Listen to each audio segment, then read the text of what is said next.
ದಕ್ಷಿಣ ಕನ್ನಡ ಜಿಲ್ಲಾ ಸಹಕಾರಿ ಸಕ್ಕರೆ ಕಾರ್ಖಾನೆಯ ಆಡಳಿತ ಮಂಡಳಿಯ ಗುಜರಿ ಮಾರಾಟದಲ್ಲಿ 14 ಕೋಟಿ ರೂಪಾಯಿಗಿಂತಲೂ ಹೆಚ್ಚು ವಂಚನೆಯ ಅವ್ಯವಹಾರದ ಕುರಿತು ನ್ಯಾಯಾಲಯ ತನಿಖೆಗೆ ಆದೇಶ ಬಂದರೂ ಜವಾಬ್ದಾರಿಯುತ ವ್ಯವಸ್ಥೆ ವಿಳಂಬ ನೀತಿ ಅನುಸರಿಸುತ್ತಿರುವುದನ್ನು ಮನಗಂಡು ಉಡುಪಿ ಜಿಲ್ಲಾ ರೈತ ಸಂಘ ಮತ್ತು ನಾನಾ ರೈತಪರ ಮತ್ತು ಸಹಕಾರಿಗಳು ಬುಧವಾರ ಮುಂದಿನ ನಡೆಯ ಕುರಿತು ಚರ್ಚಿಸಲು ರೈತ ಸಂಘದ ಅಧ್ಯಕ್ಷ ಪ್ರತಾಪ್ ಚಂದ್ರ ಶೆಟ್ಟಿ ಅವರ ನೇತೃತ್ವದಲ್ಲಿ ಬ್ರಹ್ಮಾವರ ಉನ್ನತಿ ಸಭಾಂಗಣದಲ್ಲಿ ಸಭೆ ನಡೆಸಲಾಯಿತು.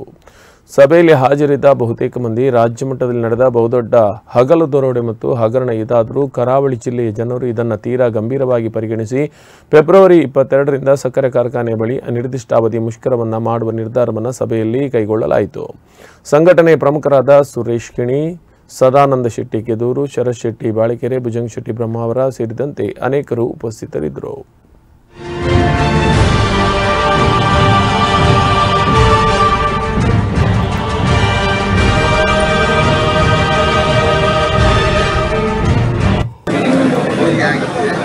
ಅಲ್ಲಿಂದ 22 ಒಳಗಡೆ ನಮಗೆ ಮಾಹಿತಿ ಪತ್ರ ಬಂದರೆ ಪರಿಹಾರ ಆದರೆ ನಾವು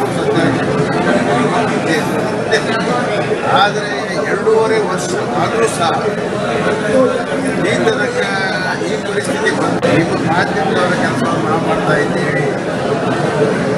ನಮಗೂ ಸಮ ನಿಮಗೂ ಸಮ ಕೋರ್ಟ್ನಲ್ಲಿ ಒಂದು ಎಫ್ಐಆರ್ ಏನಾದರೂ ಮಾಡಿ ಜನಪ್ರತಿನಿಧಿಗಳೇ, ಪಾರ್ಲಿಮೆಂಟರಿ ಸದಸ್ಯರೇ, ಶಾಸಕರು, ನಮ್ಮ ಜವಾಬ್ದಾರಿ ಏನು? ಯಾಕಾಗಿ ನಾವು ಮಾಡ್ತಾ ಇದ್ದೇವೆ?